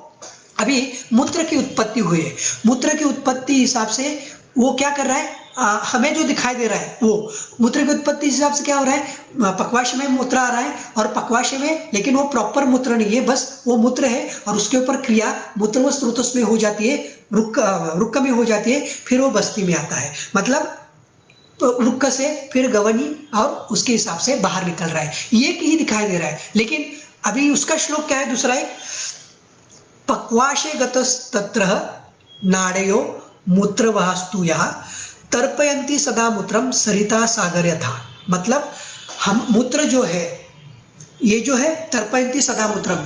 अभी बस्ती में मूत्र कैसे आ रहा है, जैसे सागर को कितनी तरह सारे थाउजेंड्स ऑफ नदियां जो है वो सागर को आके मिल जाते हैं, और सागर वैसे ही ऐसा नहीं है, वैसे ही जो तर्पयन्ति सदा मूत्रम सरिता सागरयता, मतलब वो बस्ती में मूत्र भी आ रहा है तो ओनली वृक्क में आ रहा है क्या, नहीं, उसके सूक्ष्माति सूक्ष्म स्रोतस में सूक्ष्माति सूक्ष्म जो नाड़ी है उसमें से उसका बस्ती में क्रिया आ रही है। अगर ये आपको देखना है तो आप एक काम कीजिए, आपको किसी को यूरिन बहुत जोर से लगी है, अगर बहुत जोर से लगी है तो आप एक तो राजस्थान में जो जहाँ बहुत हीट है, या नहीं तो आप थोड़ा एक्सरसाइज कीजिए। एक्सरसाइज करने के बाद क्या होता है, पसीना आने लगता है। पसीना आने में पता चलता है कि अरे क्या हुआ है, मूत्र का जो वेग था हम रोक नहीं पा रहे, वो वेग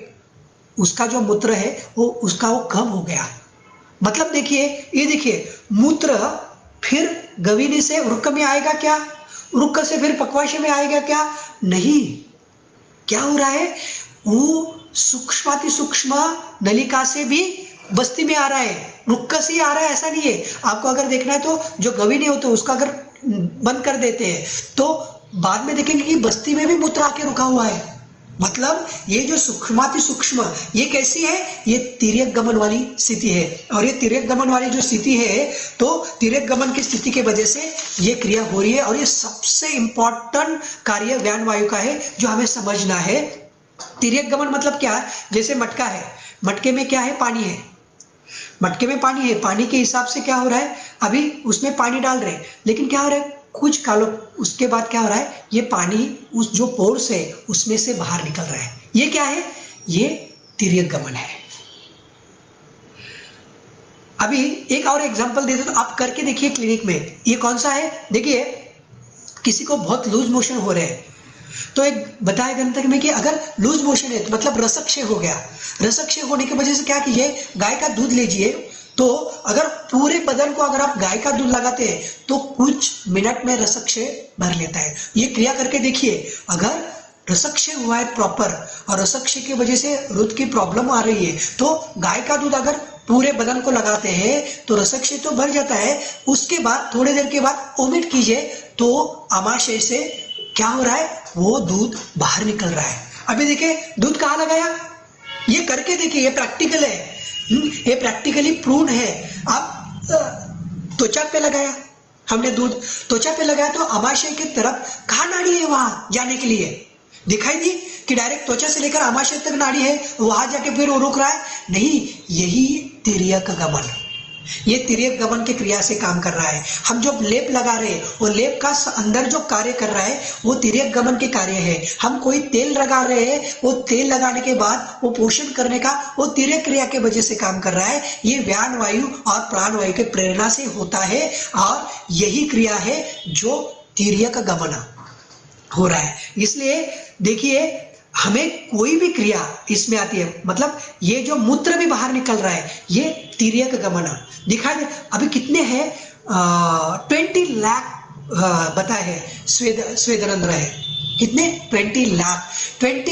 इसमें दिखाई दे रहे हैं नाड़ियां।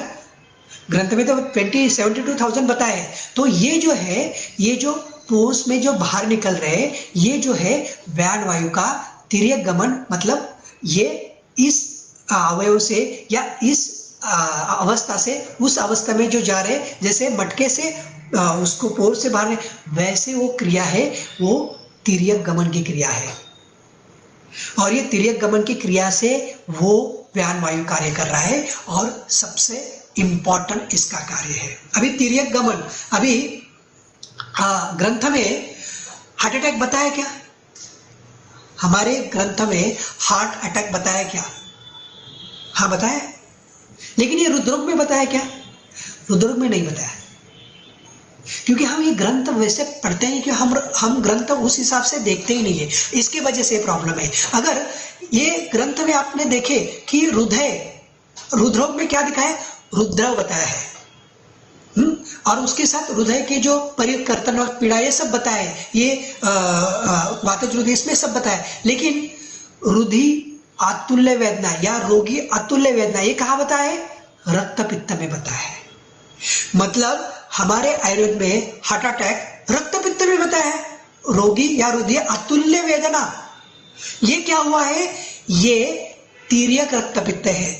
जब व्यान वायु रक्त में मिक्स होकर विकृति करता है तो ये हार्ट अटैक आ जाता है। वही व्यान वायु रस में मिक्स हो जाता है तो एम्बोलिस तैयार करता है। वही बॉडी में कोलेस्ट्रॉल जैसे विकृति तैयार कर देता है या ब्लॉकेजेस तैयार करता है। वो रस में विकृति करने के बाद और रक्त में विकृति करने के बाद हार्ट अटैक जैसी विकृति कर रहा है और तिर्यक रक्त पित्त होता है। अभी देखिए डेंगू है, डेंगू में क्या होता है? प्लेटलेट कम हो रहे हैं। प्लेटलेट कम हो रहे हैं मतलब तिर्यक रक्त पित्त, मतलब वो जो रक्तवाहिनी है, रक्तवाहिनी से जो ब्लीडिंग हो रहा है वहां से ना रक्त जो वाहिनी है वो फूट गई और दूसरी मार्ग से वो जा रहा है। ये विकृत क्रिया है, समझ गए? ये विकृत क्रिया, लेकिन प्राकृत क्रिया है वहां से कोई भी विकृति न करके सब क्रिया को पोषण करना, ये प्राकृत क्रिया व्यान की है। और ये विकृत क्रिया क्या है? उसके वजह से क्या होता है? रक्तवाहिनी फूटती है, उसके वजह से प्लेटलेट भी कम हो रहा है, उसके साथ एक एक ऑर्गन, फिर अगर ये किडनी में ब्लीड हो रहा है तो किडनी के प्रॉब्लम स्टार्ट हो जाते हैं। वही हार्ट में ब्लीड हो रहा है, हार्ट के प्रॉब्लम स्टार्ट होता है। वही तिर्यक जो गुण है इसका व्यान वायु का, अगर लीवर में हो गया वहां ब्लीड होकर विकृति तैयार कर रहा है। मतलब ये प्राकृत है तो प्राकृत काम कर रहा है, ये विकृत है तो विकृत भी कार्य कर रहा है और विकृत कार्य की प्रेरणा की वजह से ये सब क्रिया कर रही है। इसलिए स्वेदा श्रवण, इसमें जो श्लोक बताया है ये बहुत इंपॉर्टेंट है। क्या है? प्रसारण, अंकुंचन, ये जो क्रिया सबकी प्रसारण, हम जो कुछ ले रहे छोड़ रहे, ये जो प्रसारण अंकुंचन की क्रिया है। विनमन उन्नमन, हम झुक रहे हैं, खड़े हो रहे हैं, या विनमन उन्नमन के वजह से जो हार्ट से लेकर जो रक्त पुरवठा ब्रेन की तरफ हो रहा है या हार्ट से लेकर पूरे शरीर तक हो रहा है और फिर शरीर से लेकर हृदय तक जो रक्त हो रहा है, ये विनमन उन्नमन के वजह से हो रहा है। और तिर्यक गमन जो है ये सूक्ष्माति सूक्ष्म क्रिया है, जो क्रिया हमें समझनी चाहिए। और ये अगर क्रिया समझ में आई तो ग्रंथ में इतनी नाड़ियां क्यों बताई है? सूक्ष्माति सूक्ष्म हमें जो नहीं दिखाई देती ये व्यान की क्रिया है, इसलिए सूक्ष्माति सूक्ष्म क्रिया तक कृष्ण देहचरी सब अंश तक ये कार्य करने वाला कौन है? ये कार्य करने वाला व्यान वायु है। ये व्यान वायु कार्य कर रहा है, समझ रहे हैं जो? क्योंकि ये इंपॉर्टेंट है, समझ लीजिए। ये बहुत डीप है, एक्चुअली टाइम कम होने की वजह से हमें ये क्रिया बताने के लिए सूक्ष्म थोड़ा थोड़ा अंश में बता रहा हूँ, जितना समझ में आए उतना बता रहा हूँ। क्योंकि एक एक के लिए अगर ओनली स्वेदस्रावन लेंगे तो भी उसके लिए आधा घंटा, क्योंकि इतना सूक्ष्म काम इसका व्यान वायु कर रहा है, क्योंकि उसके अधिपत्य के अंडर हो रहा है। उसके साथ और कोई कार्य उन्होंने बताया, वो है उन्मेष, जृंभन, स्वेद, असूक, श्रवणादि क्रिया। ये किसकी बताए? अष्टांग संग्रह में बताया है। ये व्यान वायु की क्रिया है, ये व्यान वायु के कार्य है। कौन सा? जृंभन, जृंभन मतलब यावनिंग। अगर इसमें क्या बताया अंगराज की व्यान वायु की क्रिया की वजह से, अगर रस रक्त में प्राण वायु है, अगर वो प्राण वायु कम हो जाता है तो क्राम वायु कम होकर जृंभा की निर्मित हो जाती है। अब जृंभा की अब अगर ये क्रिया करते तो क्या हुआ कि बाहर का जो अंबर प्रवेश है वो बहुत ज्यादा तरीके से हमने जृंभा के उस वक्त प्रक्रिया में अतिशय जलद गति से वो प्राण हम मुंह में ले रहे हैं और वो प्राणवायु फुफ्फुस में भर रहे हैं या फुफ्फुस में ले रहे हैं, तो उसके वजह से क्या हो रहा है? वो प्राणवायु हमें मिल रहा है, हमें उत्साह मिल रहा है। क्योंकि ये क्रिया अष्टांग संग्रह में जृंभा यावनिंग ये व्यान की क्रिया बताई है। मतलब इसके वजह से पूरे शरीर तक पोषण करना व्यान वायु, प्राण वायु के साथ व्यान वायु का भी कार्य है और ये व्यान वायु भी कार्य करता है यावनिंग जृंभा। उसके साथ उसका और एक कार्य बताया है, वो है अन्न स्वादन। अन्न स्वादन मतलब क्या है? अन्न स्वादन मतलब अगर कोई भी स्वाद आपको लगता है, मतलब आपको तीखा लग रहा है, आपको खट्टा लग रहा है, आपको मीठा लग रहा है, कुछ भी हो, ये जो स्वाद का जो सब है ये व्यान के प्रेरणा की वजह से है। ये स्वाद समझ में आता है व्यान की प्रेरणा की वजह से। इसलिए जो इसमें बताए गए हैं ना, क्या दिनचर्या में दंत धावन, गंडूश, ये व्यान के ऊपर कार्य करते हैं। अगर दंत धावन हम करते हैं, दंत धावन हमने क्या बताया, हमें पता है कि ये कौन से रस है, तिक्त और कषाय रस लेने के लिए कहा है। अभी क्या कर रहे हैं, हम टूथपेस्ट ले रहे हैं, एकदम मीठा मीठा होता है। अरे हमें ये समझना चाहिए कि हम दिन में 40 ml से लेकर 1.5 लीटर तक बोधक कप जो सलाइवा निगल रहे हैं, अगर हमारे दांत में कोई प्रॉब्लम है, मसूड़े में कोई प्रॉब्लम है, अगर उसमें अगर कृमि है, तो वो पस जो बोधक रस है हम निगल रहे, और वो निगलने के बाद हम क्या हो रहा है, रस धातु दुष्टि हो रही है, क्लेदक कप दुष्टि हो रही है, इसके वजह से अग्नि दुष्टि है। इसलिए ग्रंथ में दंत धावन बताया। दंत धावन किसका है, दंत धावन कषाय और तिक्त रस के वजह से क्या कर रहा है, ये रस धातु अच्छा कर रहा है, या बोधक रस अच्छा कर रहा है, या वो जो अंदर का क्लेदक रस है वो अच्छा कर रहा है, उसका पृथ्वी जल का अग्नि अच्छा कर रहा है। ये हमें समझ में आना है, क्योंकि ये अगर अच्छा होता है, बोधक रस अच्छा होता है, तो भी रस स्वादन या अन्न स्वादन अच्छा होता है। और उसके साथ गंडुष बताए, गंडुष या कमल। गंडुष क्रिया क्या है, गंडुष जब हम कोई द्रव लेते हैं, हम रोकते हैं या उसका गार्गल करते हैं। अगर ये गंडुष कर रहे हैं, गंडुष करते या इससे दंत धावन करते हैं, इससे क्या होता है, देखिए ये जो बोधक रस है, जो बोधक रस जो होता है, ये रस का मल है। जब ये मल विकृत हो जाता है, बोधक का विकृत हो जाता है, तो रस धातु विकृत होता है, और रस धातु विकृत हो जाता है तो रस धातु विकृति की जो व्याधि है, जैसे सिराज ग्रंथि है, मतलब वेरिकोज वेन्स है, हृदय की विकृति है, ये सब जो विकृति है, ये विकृति होने लगती है रुद्रव्यास। इसके वजह से अगर गंडुष भी हम करते हैं, रुद्रव्यास कम हो जाता है, वेरिकोज वेन कम हो जाते हैं, तिल का गंडुष करते हैं, मांस रस का गंडुष करते हैं, या कोई जो व्याधि के हिसाब से जो दवाई बताई है, अगर उसका हम गंडुष करते हैं तो उससे वेरिकोज वेन भी कम हो जाती है, और उसके वजह से जो व्यान की क्रिया है, रस स्वादन अच्छा हो जाती है, और सब क्रिया प्रॉपर होने में मदद हो जाती है।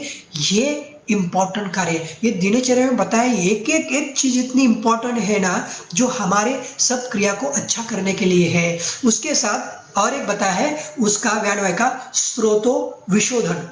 अभी स्त्रोतो विशोधन मतलब क्या है, स्त्रोतो विशोधन मतलब अगर हम पंचकर्म कर रहे हैं, वो स्नेहन स्वेदन जो पूर्व कर्म है, उसमें से स्वेदन से जो दोष बाहर निकल रहे हैं, स्वेदन से, अभी हमने बता रोमकूप में स्वेदास्त्रावन मतलब उसका रोमकूप का प्रसारण करके वो जो दोष है वो बाहर निकालने का काम कौन कर रहा है, ये काम कर रहा है व्यानवायु। उसके साथ अगर हम वमन विरेचन क्रिया कर रहे हैं, उसमें हम क्या कर रहे हैं, घी ले रहे पेट में, या बाह्य स्नेहन कर रहे हैं, तो उसमें क्या करें, घृत तेल पर, तो उसके वजह से जो दोष है, जो शाखा से कोष्ठ में जो आ रहे हैं, तिर्यक गमन, जो व्यानवायु का जो कार्य है तिर्यक गमन, वो क्रिया भी वो शाखा से लेकर कोष्ठ में वो दोष लेके आना, ये भी क्रिया व्यानवायु के है।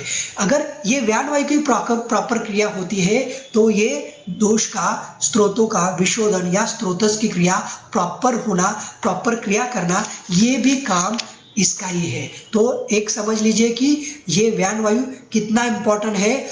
हमारे हिसाब से एक एक कर भी हम इसके लिए लेंगे ना, कार्य के हिसाब से बहुत टाइम जाएगा इसका, लेकिन एक सूक्ष्म कहाँ तक ये कार्य कर रहा है, किस हिसाब से कार्य करता है, एक थोड़ा सा इसका ले लेते हैं, और यह हम व्यानवायु रोकता हूँ, और एक थोड़ा सा इंपॉर्टेंट इसका एक पार्ट है वो बता के हम रोकते हैं आज, कि इसमें इसका महत्व कार्य क्या है। हृदयस्थ व्यानवायु जो है बाह्य स्नायु का और संधि का व्यापार का ऐच्छिक जो मूवमेंट है वो कर रहा है। इसलिए अगर संधिवात, अगर संधि की वेदना है, तो संधि की जो वेदना है, जो संधिवात की जो क्रिया है, इसका अगर अंकुंचन प्रसारण प्रॉपर नहीं हो रहा, तो उसका देखिए कभी कभी अगर संधिवात है तो उसका प्रॉब्लम क्या होता है, उसका उपद्रव हार्ट डिसीज बताया है। उसका रीजन यही है, अगर आप एक्सरसाइज ज्यादा कर रहे हैं तो हार्ट की गति बढ़ रही है।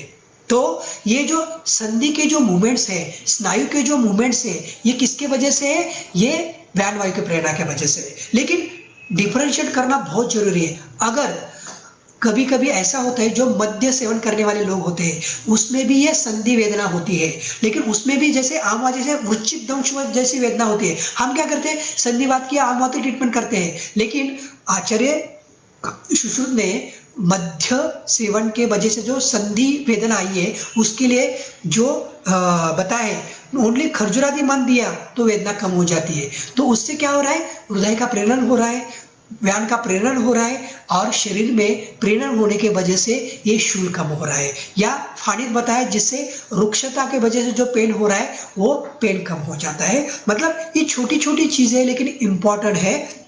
उसके बाद जो व्यान की दृश्य क्रिया है, जो मूवमेंट से ये व्यान की क्रिया है। और रस रक्त तक जो ओज है, ओज क्या कर रहा है, हृदय में ओज है और सब शरीर तक धमनी के थ्रू सब जगह जा रहे हैं और सबका पोषण कर रहा है। उस ओज के भी ऊपर कंट्रोल है व्यान वायु का, हृदय का, वो सब जगह लेके जाके उसका पोषण करने का भी कार्य कौन कर रहा है, व्यान वायु कर रहा है। ओज का भी पोषण कौन कर रहा है, शुक्र का भी पोषण कौन कर रहा है, व्यान वायु कर रहा है। उसके साथ चेतना धातु का भी जो पोषण है या चेतना धातु का जो कार्य है, मन का भी जो कार्य है वो व्यान वायु कर रहा है।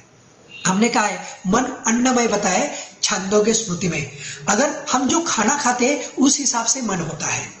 अगर हम सात्विक खाना खाते हैं सात्विक मन होगा। अगर हम जैसे लहसुन खा रहे हैं या प्याज खा रहे हैं उसके वजह से हमें काम वासना बढ़ती है, मतलब रजतम गुण बढ़ रहे हैं। मतलब हम जो खा रहे हैं उस हिसाब से मन का पोषण हो रहा है, उस हिसाब से व्यान वायु मन की क्रिया कर रहा है। अगर मुझे अभी ताजमहल देखना है, मन व्यान वायु मन को वहां लेके गया। अगर मुझे आज पुणे में जाना है तो पुणे में हम गए, विद इन कुछ सेकंड में ये जो गति है शीघ्र गति, ये मन को यहाँ से वहां लेके जाके कार्य करना ये व्यान वायु का है। और ये व्यान वायु जब स्थिर अवस्था में आता है, स्थिर हो जाता है, योग से हो ये साधना से हो तो वो स्थिर हो जाता है, मन को भी स्थिर करता है। और मन को स्थिर करता है व्यान, पहले व्यान को स्थिर करता है फिर मन को स्थिर करता है। मतलब सब जगह योगा चित्त वृत्ति निरोध जो बताया ना, वो चित्त वृत्ति को निरोध जब करेगा, जब व्यान वायु स्थिर होगा तब चित्त और वृत्ति को निरोध करेगा। इसकी जो क्रिया है जब स्थिर होगी, सात्विक होगी, सात्विक आहार सेवन किया जाएगा, सात्विक आहार सेवन किया जाएगा तो उसके वजह से सब शरीर की क्रिया प्रॉपर होगी, सब शरीर की क्रिया प्रॉपर होगी तो व्यान प्रॉपर कार्य करेगा। उसके साथ स्वेद का स्त्रावन करना, जल का वहन करना, जल का वहन अम्बोज स्रोत के हिसाब से वो कर रहा है। और उसके साथ दोष धातु मल का पोषण करना, उस मल का वहन करना, ये भी कार्य ये व्यान वायु कर रहा है। उसके साथ अन्न पचन करते वक्त जो रसरक्त का जो पुरवठा चाहिए अन्न व स्रोतों के लिए, ये भी कार्य हृदय की गति ज्यादा बढ़ा के बाद ये व्यान वायु करवा रहा है। व्यायाम करते वक्त जो संकोच विकास का जो कार्य है, जो पेशी स्नायु संधि का जो है, ये भी व्यान वायु के हिसाब से होता है। और जब एक्सरसाइज हो जाती है, एक्सरसाइज करते हैं तो रस रक्त का पुरवठा हर एक सूक्ष्म धातु तक, सूक्ष्म अंश तक व्यान वायु, हृदय जो एक्शन ज्यादा करता है, जो अंकुचन प्रसन्न ज्यादा करता है व्यान के वहां तक पहुंचाने का कार्य है, ये भी व्यान वायु करता है। अभ्यंग करते वक्त, जो स्नान करते वक्त दो त्वचा के ऊपर जो रक्त का पुरवठा ज्यादा होने लगता है वो व्यान के प्रेरणा के होता है। और ये ऊर्ध्व अध तिर्यक गति से जो ये सब क्रिया कर रहा है ये सब व्यान वायु कर रहा है।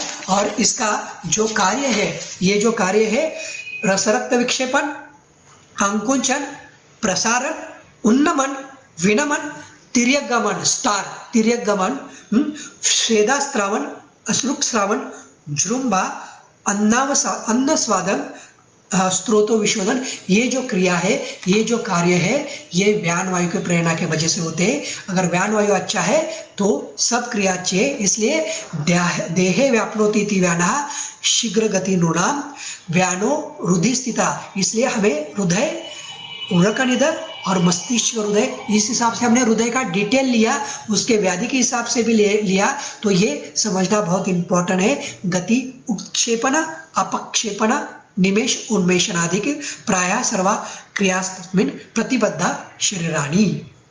अभी कृष्ण देहचरो व्यानो रस संवानाद्यता स्वेदाश्रुक श्रावणः अपि पंचद्या चेष्टेति अपि। ये जो क्रिया सब बताइए ये व्यान वायु की क्रिया है। टाइम हो गया, मैं अभी यहाँ व्यान वायु की क्रिया यहाँ रोकता हूँ। परसों गुरुवार को अपान वायु है। ये सबकी ट्रीटमेंट अपान वायु के ऊपर बहुत निर्भर है। और ये जो हम सब देख रहे हैं कि हार्मोनल इम्बैलेंस अभी सब है, ये जो सब जिंदगी भर दवाई ले रहे, जो थायराइड की हो या किसी की हो, या अभी सब इनफर्टिलिटी के लिए जो प्रॉब्लम आ रहे, ये सब और सब वायु की ट्रीटमेंट अपान वायु में आती है। अगर अपान वायु की ट्रीटमेंट करते हैं तो सब वायु की ट्रीटमेंट उसमें इंक्लूड हो जाती है। ये सब क्रिया जो है वो सब हम गुरुवार के लेक्चर में लेते हैं। अभी मैं रुकता हूँ। ये जो सब व्यान वायु का जो अभी लेक्चर हुआ, इसमें जो जो कुछ अच्छा है, मेरे गुरु जो आयुर्वेद के गुरु हैं और मेरे सदगुरु जी उनके चरणों के ऊपर मैं ये समर्पित करता हूँ, उनके चरणों के ऊपर मैं रखता हूँ। मैं यहाँ रुकता हूँ। नमस्कार।